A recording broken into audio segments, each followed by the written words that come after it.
Hello, everyone. My name is Braden Heaps. And mine is Luella Rudisill. Today, we'll be discussing the Johnstown flood and the miscommunications leading up to and after the breach of the South Fork Dam. This presentation is created by Brody Ebersole, Madison Kerr, and Luella Rudisill, and I. During this presentation, we will introduce our topic, give a brief overview of the history, give a rundown of the timeline, discuss the miscommunications leading up to and after the disaster, talk about who was held responsible for the breach, and summarize how unethical the club and others were for their miscommunications. The Johnstown flood of 1889 was caused by a breach in the South Fork Dam. The flood demolished the town within minutes, cost the town millions of dollars in damages, and killed thousands of civilians.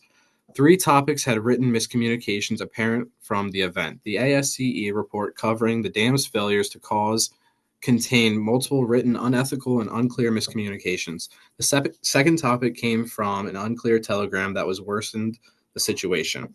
The final topic is a description from a source that revealed the ASCE contained no reports of leaks from the dam prior to the breach. The history behind the disaster is extensive but important to understand the cause of the breach and the miscommunications.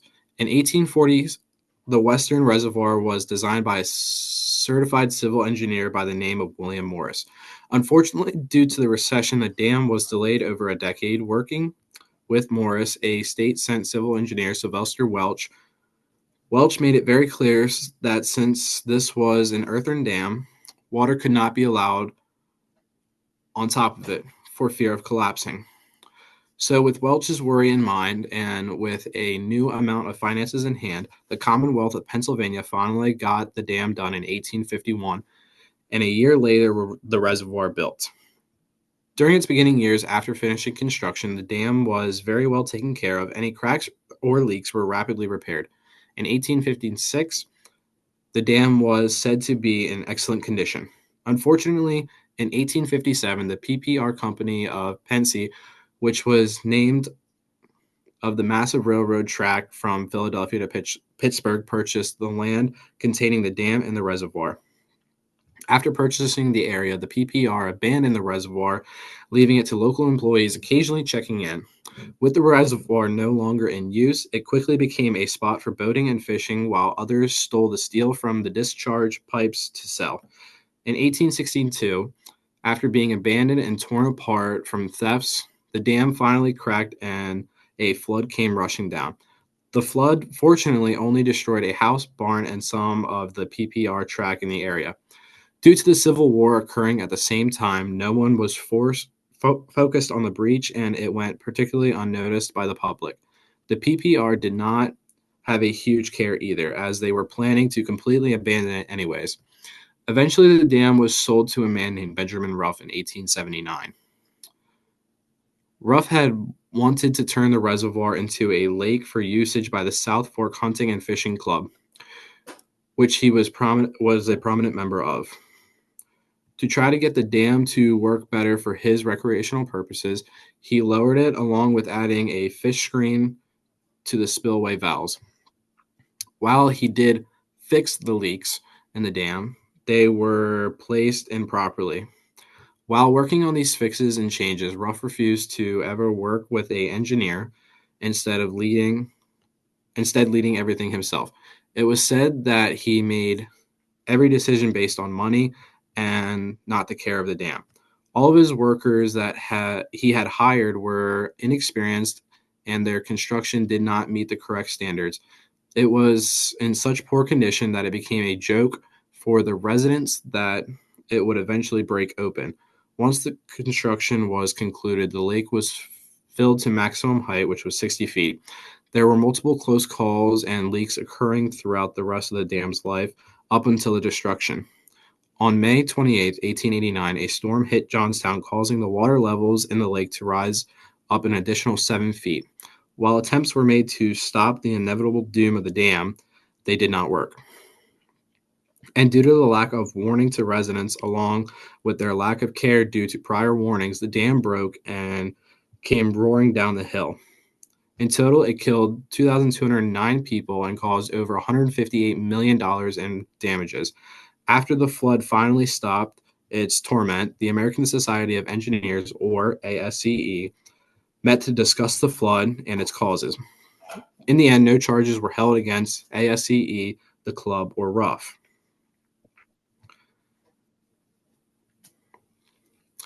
The timeline is as follows. In 1862, the South Fork Dam had a breach from extensive rain and lack of maintenance upkeep. Following the abandoned years in 1870, Ruff had several unqualified civil engineers reconstructing and disregarding the reports on the proper requirements for reconstruction. In 1879, Ruff based reconstruction on finances that were from an unknown person that was never marked down or named. Unknown civil engineers were also marked down to begin reconstruction. A year later, in 1880, Fulton had sent a full report of serious issues with the dam to Ruff. Ruff had nitpicked only minor errors, wrote off the others, and marked the report under an unknown civil engineer. Finally, in 1881, Cambria Iron sent 2 engineers to the dam after a flood. The engineers witnessed several issues, but Ruff wrote them off and said everything was fine to reassure the citizens and did not repair nor communicate about the issues that were seen, including the leaks. The South Fork Dam flooded Johnstown in 1889, causing extensive damage.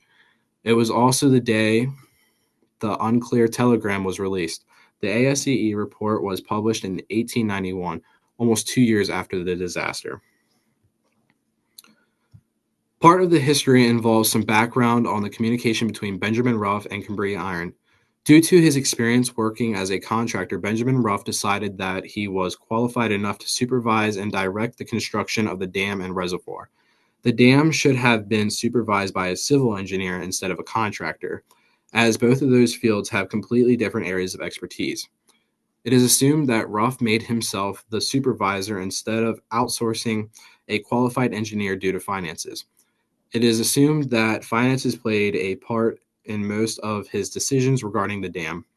Cambria Iron Company was a steel production firm that employed a lot of civil engineers. Daniel Morrell, head of Cambria Iron, asked his employee, John Fulton, to check in on the dam and come back to report what he had noticed. Fulton went to visit the dam. According to an article written by Michael Bennett from the Geo Institute in 2023, he observed the awful attempt to fill the breach from 1862 and wrote to Morrell saying, "It did not appear to me that this work was being done in a careful and substantial manner or with the care demanded in a large structure of this kind. It appears to me to be only a question of time until the former cutting is repeated. Should this break be made during a season of flood, it is evident that considerable damage would ensue along the line." He said that it was only a matter of time before the dam was breached again. He gave his opinion on how the dam should be properly rebuilt. Daniel Morrell received John Fulton's writing and forwarded it to Benjamin Ruff.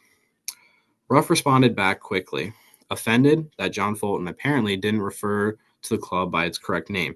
He said, "We consider the conclusions as to our only safe course of action more value than his other assertions. You and your people are in no danger from our enterprise." He attached a report that was made by an unnamed civil engineer who worked for the club and ended his message by assuring Morrell that nobody was in danger of the dam. Morrell responded a few weeks later, stating that he did not believe that any competent civil engineer would have made a report saying the dam was safe without a discharge pipe. He said the dam must be protested due to its poor quality work. He offered on behalf of Cambria Iron to help fund the proper and safe construction of the dam. He suggested that it would be financially smart. Ruff never answered the message, but John Fulton kept a record of the writings. As for the unethical miscommunications after the flood in 1889, the American Society of Civil Engineers joined to determine the cause of the failure of the South Fork Dam. Multiple written miscommunications led and worsened the event of the South Fork Dam breach. These miscommunications were both highly unethical and unclear. The first miscommunication related to the structural embankment of the dam. Originally, civil engineer William Morris laid out the groundwork for the construction of the South Fork Dam in 1839. He wrote in the description of the embankment, "No light, spongy, or vegetable matter will be used in the construction. Neither will any coarse gravel or stones larger than 4 inches square be permitted to form any part of it." This contradicts what was used for the building of the dam done by Benjamin Ruff. The materials used were brush and hay, as well as clay and shale. It was also revealed that no puddling was done, a requirement for the dam construction. This created a very unsafe and unstable barrier for the dam. This factor led to the breach. The practice itself was unethical and it was mostly done to cut costs for the club. The second miscommunication was written and involved major components of the structure of the dam. While Ruff was constructing the dam, he took out five important soluces, lowered the embankment by 2 feet, and he blocked the wasteway with fish screens. These three components were not included in Morris's plan, and he played a huge part in the failure of the dam. The soluces are to control water and prevent flooding. The fish screens got caught in the spillways as the dam began to breach, making the dam unable to let any water out, adding more pressure to the walls. The report then started. Built in our opinion, they cannot be deemed to be the cause of the later disaster. The committee downplayed the effects the changes that were made had on the security of the dam. These components were all transformed to make maintenance less expensive, create convenient roadways on top of the dam, and make recreational sports easier. These points come to show the unethical of the committee and poor reasoning behind their decision not to factor these major changes to the dam. The third miscommunication within the report was the brief blame of the cause of the spillway. The report contained pages of defensive evidence about how the structure of the dam and the construction of the dam were not the cause of the failure, but only very briefly claimed the only structural part of the dam that was at fault was the spillway. The written statement says that Morris's original speculations for the spillway needed to be 150 feet wide and 10 feet deep, but the dam was only constructed with spillways 70 feet wide and 8 feet deep. The short explanation reveals the lack of accountability by the committee took by also trying to downplay the major change in the dam. The last miscommunication in the ASCE report is the final cause of the dam failure. The committee stated that the cause of the failure during the evident was the clogged spillway and the lowering of the dam. Although this was admitted, the committee still put the main blame on the storm and the amount of rainfall. They also said that other dams would be destroyed if placed under similar conditions. The committee compared this lazy and poor cutback of cost changes to the other well built and surveyed dams. The committee also did not take accountability here and attempted to misconstrue the truth by stating the dam would have failed anyway if constructed properly. There were two other miscommunications not within the engineering report. On the day of the flood, a telegram was sent to Johnstown by a telegraph operator. The telegraph was short and vague. Unfortunately, many residents did not take the warning seriously due to so many close calls of the dam breaching. The dam had flooded before, and residents assumed that they had nothing to worry about. Many even assumed it was a joke. The Telegraph wrote the dam was liable to break, causing people to believe it was only a possibility of a breach. It did not describe or account for the overflow or leaks that the operator viewed.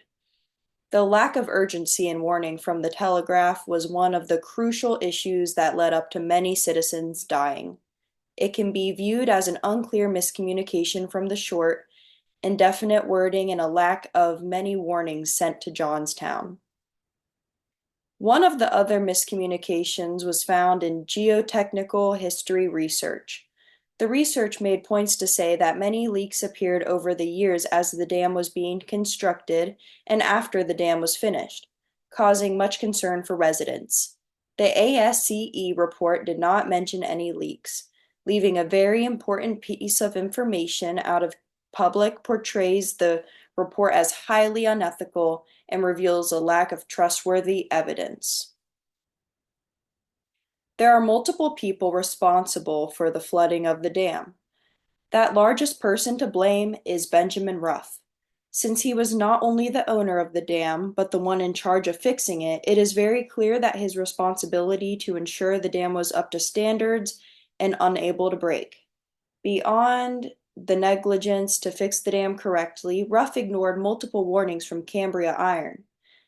Even though the land was bought by Ruff, all of the leaders of the hunting and fishing club should be held responsible. They were also warned about the issues with the dam and decided to ignore them to save their own wallets. The president of the hunting and fishing dam at the time is also responsible for a greater portion of the fault, other than the club mates. When it appeared the dam was going to break, people had pleaded with him to remove the screens blocking the spillovers. While it is unknown if that would have prevented the flooding, it would have delayed it at least, so more people could get out of the destruction doomed upon them. Even though the actual problem was created by negligence, unethicality, greed, and selfishness of the South Fork Hunting and Fishing Club, other people can still be held responsible to some of the problem, even if it's to a much lesser degree. One of those people is John Park. At first, there doesn't appear to be anything at fault with Mr. Park. He was one of the first people to notice that the dam might bust under the storm. He was also one of the two people who determined that a warning must be sent out, stating that the dam is going to break and the area will be flooded.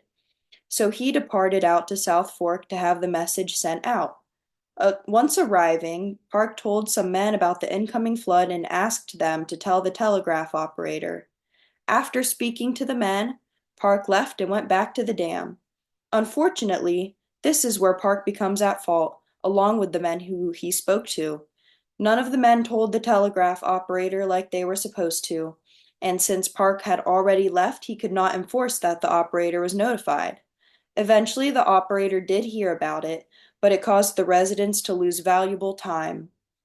Another person who was well known in the area at fault was Robert Pitcairn. Robert was alive when the dam broke the first time, so he was aware of the damage that would be occurred if the dam broke again. Once he received word, he immediately got into his car and headed toward the train station to leave the area as quickly as possible. What made Pitcairn special was that he was the PPR executive. So had he issued a warning, it would have carried a large amount of weight again among the residents. He did not send a message, though, instead to ensure his own life. Since Park was less known, not as many residents took him seriously as they would have from Pitcairn. So in total, multiple people are responsible, the main ones being Benjamin Ruff in the club, but there are other people who could have helped to make a treacherous situation less treacherous.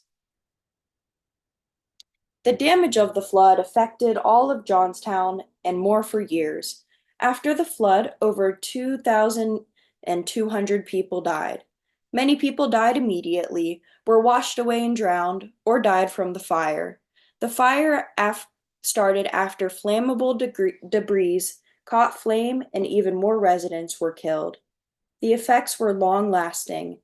Even if people survived, some dealt with PTSD or the loss of loved ones.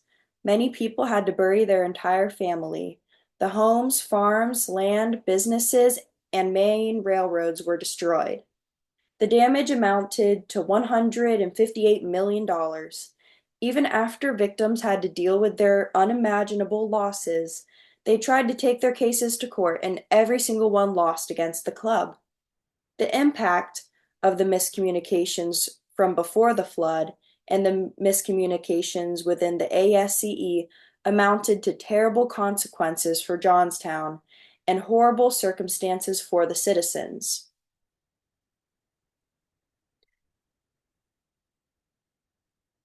In conclusion, unethical written communication played a very large role in this tragedy. Benjamin Ruff and the South Fork Hunting and Fishing Club prioritized financial gain over public safety. Instead of rejecting the written communications from Cambria Iron, they should have accepted Morrell and Fulton's concerns and accepted their offer to help. The South Fork Hunting and Fishing Club should have collaborated and prioritized public safety over economics. The telegraph sent to the residents on the day of the disaster should have been more urgent, and instead of saying that the dam was liable to break, it should have stated that there was a dire emergency, and the residents of Johnstown would have taken it more seriously and been able to evacuate to survive.